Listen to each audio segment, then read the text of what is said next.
Dani. Selamat pagi. Ya. Bante, ini kebetulan ada pertanyaan lagi nih Bante, lanjutan nih Bante. Dari yang pernah sudah kita rekam. Ternyata respon dari teman-teman sangat baik Bante. Jadi mereka bilang ada beberapa, ya 1-2 orang tuh menyampaikan ternyata mereka lebih bisa belajar dengan pertanyaan ini gitu Bante. Jadi saya pikir bagus juga ada pertanyaan dari teman yang satu, teman yang lain bisa belajar juga. Nah, untuk yang pertama Bante, ini ada pertanyaan dari Aryo. Pertanyaannya begini.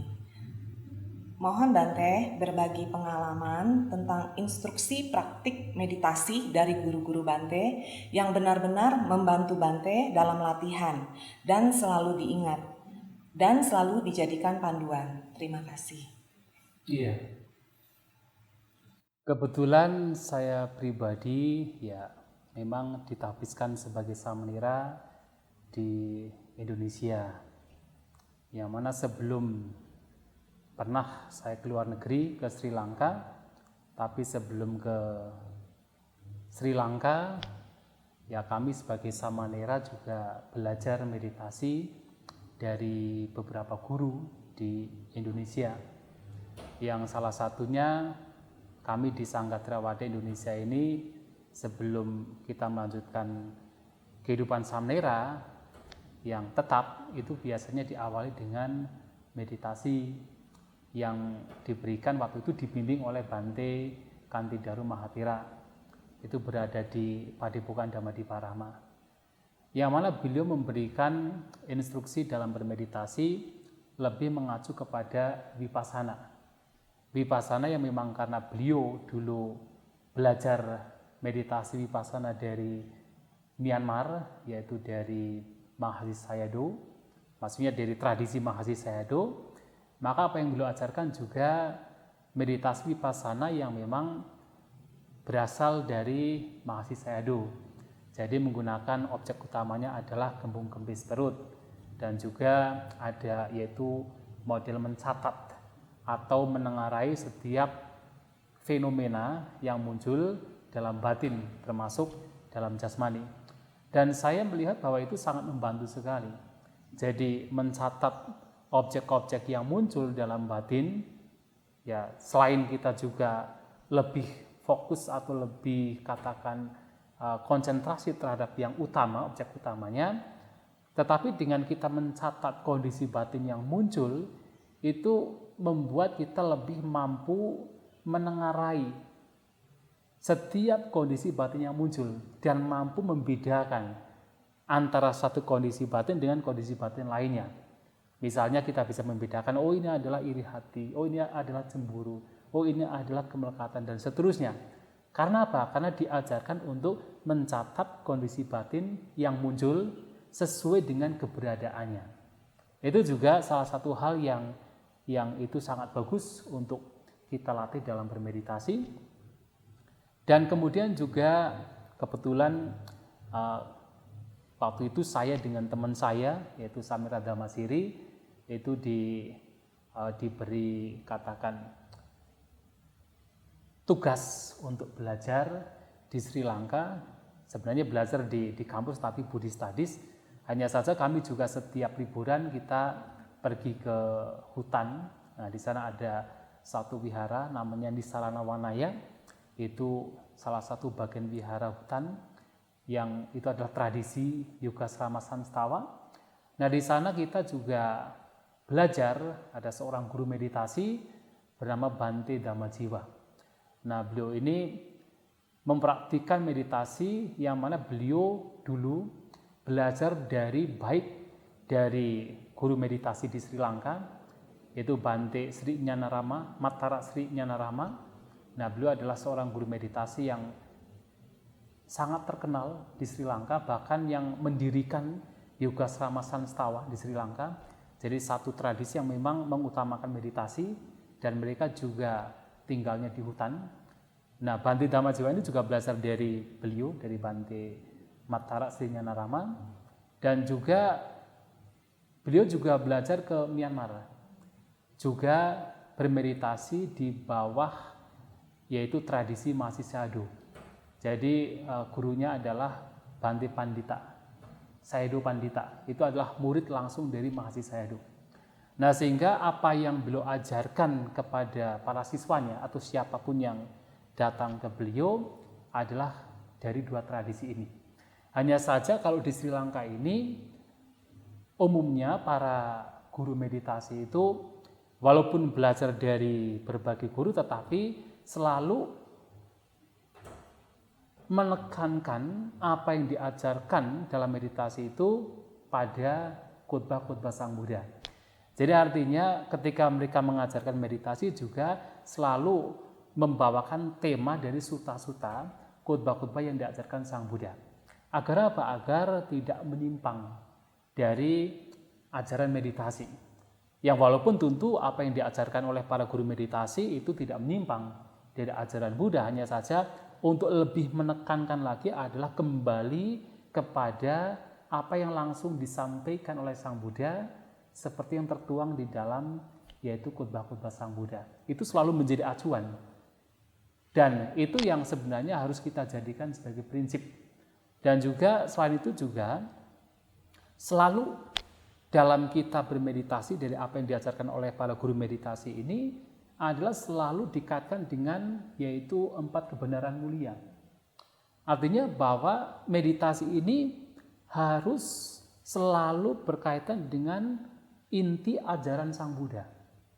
Karena Sang Buddha mengajarkan ajaran beliau selama 45 tahun tidak lain adalah untuk memahami 4 kebenaran mulia. Nah, beliau mengatakan, Pube cahang bikawe itarahica, dukanca panyapemi dukasa nirudanca.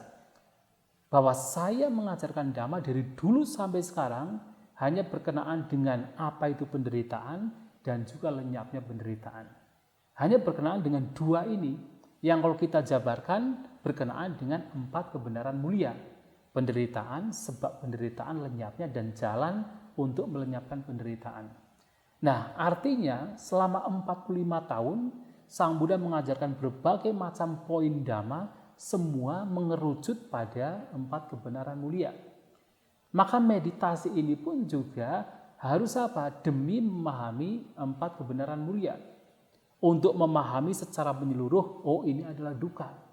Ini adalah penderitaan. Untuk mengetahui sebab penderitaan. Untuk pelenyapan penderitaan.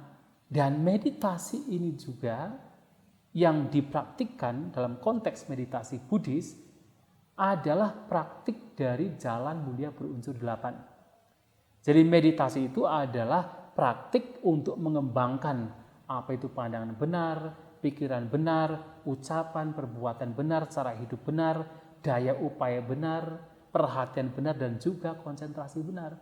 Adalah praktik ini. Nah, kalau kita mempraktikkan meditasi, ternyata tidak berkenaan dengan 4 kebenaran mulia, barangkali itu meditasi, tetapi bukan meditasi Buddhis.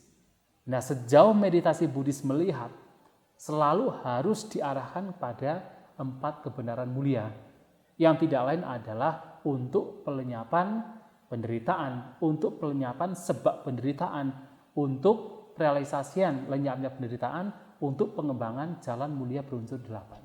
Dan itu menjadi acuan, dan itu yang diajarkan oleh para guru meditasi dalam meditasi Buddhis. Ya.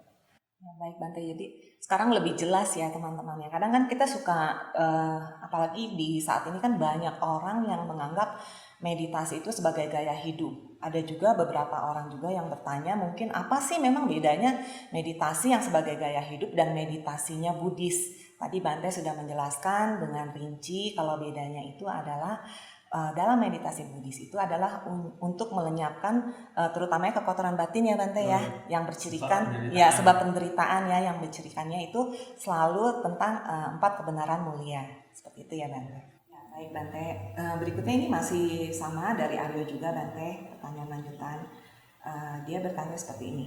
Vipassana ini sebenarnya apa ya Bante? Bagaimana cara mengembangkannya atau melatihnya? Lalu hasilnya itu apa? Dan setelah dapat hasilnya, lalu apa langkah selanjutnya? Apa kegunaan atau fungsinya? Terima kasih Bante.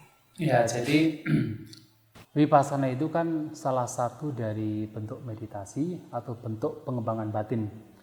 Jadi kalau dalam Buddhis yang disebut sebagai meditasi itu adalah citta bhavana, pengembangan batin. Dalam pengembangan batin di sini ada pengembangan batin yang menjadikan batin tenang atau itu disebut samatha, dan juga pengembangan batin dalam konteks mengembangkan kebijaksanaan yang ini mengacu kepada vipassana. Nah, secara harfiah sendiri, vipassana itu dari awalan vi dan kata passana. Vi itu seperti ke dalam, passana itu melihat, jadi melihat ke dalam. Atau vi itu juga diartikan sebagai spesifik. Passana itu melihat secara spesifik. Melihat secara spesifik di sini adalah melihat batin dan jasmani untuk melihat realitas dari batin dan jasmani. Yang tidak lain adalah anicca, dukkha, dan anatta. Jadi melihat batin dan jasmani sebagai tidak kekal, berubah. Yang tidak kekal yang berubah ini ketika digenggam, dilekati, memberikan dukkha penderitaan atau tidak memberikan kepuasan. Yang tidak kekal dan memberikan penderitaan ini tidak bisa dianggap sebagai ini milikku, ini aku, ini diriku, adalah anatta. Nah, meditasi vipassana ini adalah untuk mengembangkan kebijaksanaan ke dalam anicca, dukkha, anatta berkaitan dengan jasmani, batin dan jasmani. Nah, tujuannya apa? Tujuannya tidak lain adalah untuk melenyapkan kotoran batin. Dalam praktik vipassana, di dalam mengupayakan untuk melihat realitas sebagai anicca, dukkha, dan anatta, dibutuhkan tidak lain adalah yang seperti dalam pertanyaan pertama, dibutuhkan pengembangan jalan mulia berunsur 8. Jadi harus mengembangkan samadhi atau pandangan benar, pikiran benar, ucapan, perbuatan benar, penghidupan benar, daya upaya benar, perhatian, dan konsentrasi benar. Untuk bisa memahami bahwa batin dan jasmani sesungguhnya adalah anicca, tidak kekal, dukkha, tidak memberikan kepuasan, dan juga anatta, bukan sebagai diri, aku, ataupun sebagai milik. Nah, tujuannya sama, tidak lain adalah untuk pelenyapan kotoran batin sebagai sebab penderitaan. Dan hasilnya adalah lenyapnya kotoran batin, lenyapnya penderitaan, atau dengan kata lain adalah pencapaian pembebasan nibbana. Itu adalah tujuan dan juga fungsi sekaligus manfaat dari mempraktikkan vipassana. Dan setelah itu, ya habis. Karena tujuannya sudah tercapai. Tujuannya adalah untuk pelenyapan kotoran batin. Hanya saja, tentu dalam praktek ini dan hasil yang diperoleh juga tidak kemudian serta-merta mendapatkan hasil yang tertinggi. Tetapi bisa secara bertahap. Nah, tahapan yang sudah tinggi tetapi belum yang tertinggi adalah ketika seseorang dengan praktek vipassana ini yaitu mencapai kesucian, melepaskan 3 belenggu, mencapai kesucian sotapanna. Melepaskan 3 belenggu, melemahkan 2 belenggu, mencapai kesucian sakadagami. Bertahap, kemudian melenyapkan 5 belenggu kotoran batin yang disebut sebagai pencapaian anagami. Nah, yang tertinggi dari praktek vipassana adalah mencapai lenyapnya keseluruhan kotoran batin atau keseluruhan belenggu yang itu disebut sebagai arahat. Dan itu adalah tujuan yang tertinggi. Dan setelah itu, apa yang mesti dilakukan lagi? Sudah tidak ada. Maka seorang arahat disebut sebagai aseka yang sudah tidak berlatih lagi. Karena apa? Sudah final, sudah tercapai. Ya. Baik Bante, pertanyaan selanjutnya seperti ini Bante. Pandami Bante, saya izin bertanya. Saya ada baca buku The Truth of Nature, penulisnya Biku Buddhadasa. Salah satu kutipannya sebagai berikut. Suatu ketika Buddha bersabda, menyadari anicca meskipun hanya selama 1 petikan jari, jauh lebih bermakna dan bernilai daripada berdana makanan kepada segenap biku yang dipimpin oleh Buddha. Mohon penjelasannya Bante. Ya. Itu memang telah disampaikan oleh Sang Buddha dalam Sangyutta Nikaya. bahwa memang seseorang yang mampu menyadari yaitu ketidakkekalan, walaupun itu adalah satu jentikan, itu jauh lebih bermanfaat ketika seseorang berdana, bahkan berdana kepada Sang Buddha. Mengapa ini lebih bermanfaat? Karena pemahaman tentang anicca ini, ketidakkekalan ini, yang nantinya membawa kepada pembebasan. Sementara kalau hanya sekedar berdana, ya sekedar berdana tanpa didasari oleh pemahaman seperti ketidakkekalan, dukkha atau anatta, itu hanya membawa kepada kelahiran yang membahagiakan, kelahiran di alam-alam bahagia, tetapi tidak membawa kepada pembebasan. Nah, sementara kalau seseorang memahami anicca, memahami ketidakkekalan, betul-betul memahaminya, itulah yang memang nanti membawa kepada pembebasan. Maka mana yang lebih unggul tentu adalah pembebasan ketimbang kalau hanya sekedar terlahir di alam bahagia.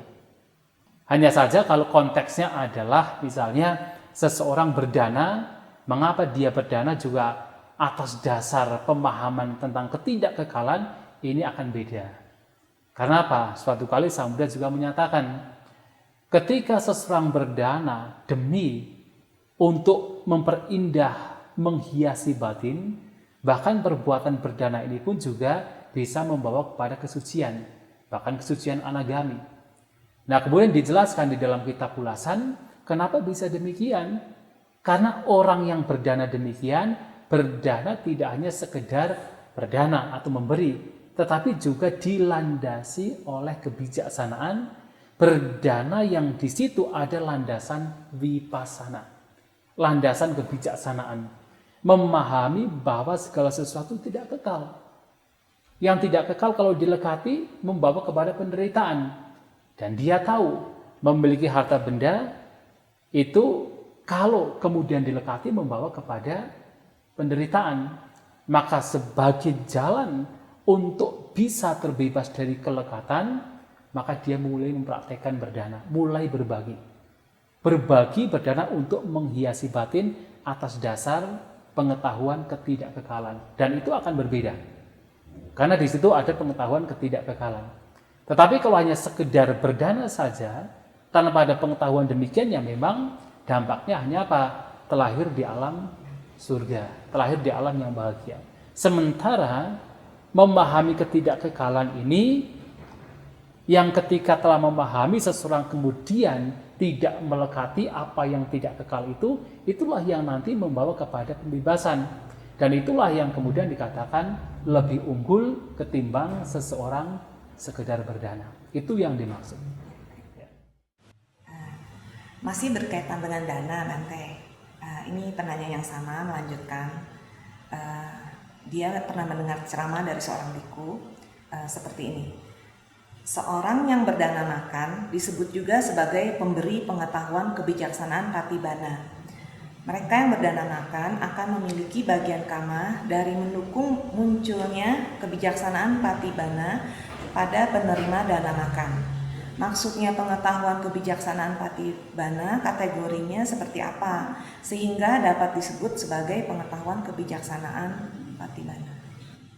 Iya, itu disampaikan oleh Sang Buddha dalam khutbah di Anguttara Nikaya. Yang itu juga sering kita sampaikan pada saat kita mendapatkan atau menerima dana makanan. Itu yang seringkali para bante, para biku ketika mendapatkan dana makanan kemudian yaitu dalam Anumodana Gata ada syairnya, Ayudo balado tiru wanado patibanado. Jadi orang yang berdana ini telah memberikan, menjadi seorang pemberi yang pertama, pemberi umur panjang. Ayudo, ayu adalah umur panjang, do itu adalah pemberi umur panjang. Kenapa demikian? Karena kita bisa berumur panjang karena makanan, ya kan? Karena makanan. Kemudian yang kedua, orang yang memberi dana makanan itu juga disebut sebagai balado, pemberi kekuatan. Karena tentu dengan kita makan, kita menjadi sehat, menjadi kuat. maka disebut balado, pemberi kekuatan. Ayudu balado diru wanado. Nah, orang yang suka berdana makanan juga adalah pemberi kecantikan, wana. Jadi wanado itu adalah pemberi kecantikan. Ya karena kita menjadi bisa fisik kita bertahan, fisik kita tidak mudah keriput, ya karena makanan. Maka juga dikatakan sebagai pemberi kecantikan. Ayudu baladidiro wanadu pati banado. Nah yang keempat adalah pati banado. Artinya adalah pemberi pengetahuan, pemberi intelektualitas sebenarnya. Pati banado itu ada intelektualitas. Secara sederhana adalah mudah. Karena apa? Karena kita bisa berpikir jernih. Itu kalau kita itu kenyang. Ya. Kalau kita sehat, kalau kita kuat, kalau kita kenyang, maka pikiran kita pun menjadi jernih, pikiran kita pun juga bisa berpikir dengan baik. Tapi kalau kita lapar, sulit sekali. Kalau orang Jawa mengatakan weteng ngelih, pikiran ngalih. Jadi weteng ngelih, weteng itu perut. Kalau perut lapar, pikiran itu jadi berubah. Yang tadinya itu orangnya baik, begitu perutnya lapar bisa berbuat jahat. Demi apa? Demi untuk mengisi perutnya. Maka kalau kita memberi makanan kepada seseorang, secara tidak langsung kita pun juga memberi pengetahuan dalam artian intelektualitas, sehingga orang tersebut bisa berpikir dengan jernih. Sekarang kami para biku, kita bisa bermeditasi dengan nyaman, dengan tidak ada gangguan yang signifikan. Ya karena apa? Sehat. Karena badan sehat, perut juga terisi, tidak kelaparan, maka kita pun meditasi bisa dengan nyaman. Kita bisa belajar dengan lebih nyaman. Kita bisa berpikir dengan lebih jernih. Dan itulah dengan makanan, dengan memberikan makanan, maka sebenarnya juga memberikan pengetahuan, memberikan intelektualitas patibana. Itu yang dimaksud. Baru ngerti juga nih saya Bante, ternyata ke situ nyambungnya. Betul juga Bante. Makasih Bante. Baik Bante, ini pertanyaan selanjutnya seperti ini Bante. Suami saya mengkoleksi beberapa benda kuno, termasuk keris. Saya melihat sendiri beberapa dari koleksi kerisnya dipertunjukkan di depan saya. Bisa mengambang beberapa senti dari atas meja. Katanya keris itu ada isinya dalam tanda kutip Bante. Mungkin yang dimaksud ada makhluk gaibnya. Setiap malam tertentu dia memandikan benda-benda pusakanya itu. Dan beberapa bulan belakangan ini saya memperhatikan perangai suami saya jadi agak berubah. Sorot matanya juga jadi lebih tajam, lebih galak. Pertanyaan saya yang pertama adalah, dapatkah seseorang dipengaruhi tindakannya oleh benda-benda mistis seperti itu? Yang kedua, saya sudah meminta suami untuk menyingkirkan benda-benda itu dari rumah, tapi dia menolak. Jika betul benda-benda itu mempunyai kekuatan gaib, apa yang harus saya lakukan untuk keselamatan keluarga? Ya. Ya memang tidak bisa kita pungkiri bahwa ada hal-hal demikian, bahwa ada benda-benda tertentu yang memang di situ ada, kalau orang mengatakan kekuatan mistisnya, yang memang bisa dikatakan di situ ada yang menunggu, makhluk lain yang menunggu. Hanya saja yang memang menjadi masalah adalah apakah makhluk yang menunggu itu adalah baik atau buruk. Nah juga ada satu cerita, ada seseorang yang juga ya seorang budi juga punya ada benda demikian, bukan berupa keris, dan memang juga pernah ditemui juga sama yang menunggu juga. Nah tetapi dia sudah punya komitmen bahwa ya akan memberikan bunga, ya jadi sebagai bentuk katakan persembahan kalau dia memang punya waktu. Kalau dia tidak punya waktu ya nggak akan bisa gitu kan. Nah karena itu juga dikatakan ada persetujuan, nggak apa-apa, nggak masalah. Jadi ibaratnya seseorang ya bisa membantu kalau memang ada waktu, kalau tidak apa-apa, nggak masalah. Sehingga tidak ada kemelekatan. Tetapi yang menjadi masalah adalah kalau sudah ada kemelekatan. Kemelekatan terhadap benda tersebut, kemudian yang menunggu juga melekat, dan apalagi yang menunggu bukan yang baik, itu memang ada bahayanya. Ada bahayanya. Oleh sebab itu ya memang harus apa? Harus ya punya dari awal seharusnya harus punya tekad, punya kalau memang harus merawat atau memang harus katakan ya berasosiasi, tetap bukan dengan kemelekatan. Artinya hanya sekedar seperti seorang teman saja, seperti saya berteman dengan orang tertentu tapi tanpa ada kemelekatan. Kalau memang saya bisa bantu ya bisa bantu, tapi kalau tidak bisa ya nggak bisa memaksa.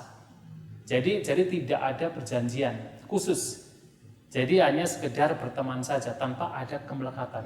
Nah kalau demikian halnya tidak masalah. Tapi kalau kemudian sudah ada kemelekatan, kemudian ya menjadikan menjadi melekat sekali, dan itu adalah tidak baik, bahkan bisa dikatakan sebagai sila bata paramasa, kemelekatan terhadap sebuah aturan tertentu yang itu sebenarnya membuat batin menjadi kotor, yaitu memang merugikan kita. Nah, bagaimana kita bisa sedikit demi sedikit bisa katakan terbebas dari hal demikian? Ya kita harus bisa mengembangkan pikiran positif. Ya kita percaya dengan apa yang disampaikan oleh Sang Buddha, bahwasanya apa yang positif pasti akan memberikan hal yang baik. Kalau kita senantiasa mengembangkan cinta kasih terhadap semua makhluk, termasuk barangkali yang ada di benda tersebut, misalnya kalau memang ada, kita kembangkan cinta kasih ke sana, betul-betul mengharapkan dia berbahagia tanpa ada kebencian, tanpa ada permusuhan, tanpa ada keinginan untuk menyakiti, termasuk dia juga tidak punya kebencian, tidak punya permusuhan, keinginan untuk menyakiti siapapun. Kalau itu dilakukan dan sungguh-sungguh dikembangkan, kalau kita yakin terhadap apa yang disampaikan oleh Sang Buddha, pasti semuanya akan menjadi baik. Artinya makhluk-makhluk itu pun juga akan melihat sebuah kebaikan dan tidak akan mengganggu. Ya seperti cerita mengenai ada 500 biku yang mereka pergi ke hutan ingin berpuasa di sana, menghabiskan waktu 3 bulan di sana. Sampai di sana makhluk-makhluk yang berada di situ, makhluk halus itu awalnya ya mereka mengiranya ini paling-paling 1-2 hari akan pergi. Tapi lama-kelamaan kok ternyata nggak pergi-pergi, mereka juga terganggu juga. Akhirnya apa? Mereka kemudian menakut-nakuti para biku yang tinggal di situ, 500 biku itu, dengan cara apa? Dengan mengeluarkan suara-suara mengerikan, kemudian bebauan yang busuk, sampai para bikunya ketika meditasi berbau busuk sampai pada pusing. Tidak tahan juga, apalagi juga mereka nongol dengan wajah-wajah yang memang sengaja dibuat mengerikan. Nah, mereka menjadi tidak sanggup untuk tinggal di situ. Nah, kemudian datang menghadap Sang Buddha, dan akhirnya oleh Sang Buddha diminta untuk mengembangkan cinta kasih, untuk memancarkan cinta kasih. Dan akhirnya mereka yang awalnya itu memiliki pikiran jahat, tidak baik terhadap para biku, mereka akhirnya tunduk juga karena melihat kebaikan dari para biku. Bahkan mereka kemudian menjaganya tanpa harus diminta. Nah, oleh sebab itu dalam hal ini ya, karena ini urusannya adalah urusan antara kita dengan makhluk lain, ya bagaimana kita menjaga perbuatan kita, sikap kita, ucapan kita, terutama pikiran kita, untuk senantiasa berpikir yang positif, berpikir penuh dengan cinta kasih, mengharapkan semua makhluk berbahagia. Kebahagiaan bukan kebahagiaan yang sifatnya indera, tetapi kebahagiaan di mana bahagia karena tidak ada kebencian, tidak ada permusuhan, tidak ada keinginan untuk menyakiti. Harapannya adalah demikian, kita juga punya kebahagiaan yang seperti itu. Kemudian makhluk lain, termasuk makhluk yang ada di situ, juga punya kebahagiaan yang seperti itu. Kebahagiaan tanpa ada kebencian. Nah, itu yang harus dikembangkan di dalam ya rumah tersebut, di dalam keluarga tersebut, agar tidak terjadi hal-hal yang tidak diinginkan. Bante, apa memang bisa ya Bante, ya makhluk gaib itu tuh mempengaruhi orang gitu, Ya sangat, jadi berubah gitu. Sangat bisa. Ya kan memang bisa mempengaruhi. bisa mempengaruhi. Memang kalau misalnya ini makhluknya ini lebih kuat, kemudian orangnya manusia itu lebih lemah, jadi kesadarannya, perhatiannya lebih lemah, ya bisa dipengaruhi. Serem juga ya. Ya bisa dipengaruhi, makanya ya memang kenapa kita sering melihat ada orang kesurupan gitu kan, itu kan karena dipengaruhi sebenarnya. Tapi kalau kesurupan beneran gitu ya, itu karena dipengaruhi sehingga dia tidak tahan. Ya sehingga ya itu memang, tapi kalau kita penuh dengan perhatian, pikiran-pikiran kita juga positif, ya hal-hal yang buruk tidak akan datang. Karena secara hukum tarik-menarik, satu unsur akan berkumpul. Kalau unsur kita baik, ya tentu yang berada di sekitar kita juga yang baik-baik. Tapi kalau unsur kita tidak baik, yang buruk, yang di sekitar kita juga yang buruk-buruk. Maka kalau dalam sebuah keluarga, dalam sebuah rumah, selalu mengumpulkan atau mengembangkan unsur yang baik, yaitu pikiran penuh dengan cinta kasih, antar keluarga, antar anggota keluarga juga, yaitu penuh dengan keharmonisan. Nah di situ, karena unsurnya baik, maka yang buruk-buruk tidak akan datang. Dan itu yang harus dikembangkan. Tapi Bante pernah juga sih saya mendengar keluarga ini, orang ini baik, tapi terus ada benda yang katanya sih datang sendiri Bante. Saya juga nggak ngerti gimana caranya. Toto katanya dia orang itu menemukan benda itu dan ternyata katanya di dalamnya itu ya ada makhluknya. Tapi makhluknya ini kepengen ngikut orangnya ini karena katanya baik gitu. Nah kalau kayak gitu, misalkan ternyata makhluk gaibnya ini kan mungkin masih perlu belajar ya, belum terlalu baik begitu.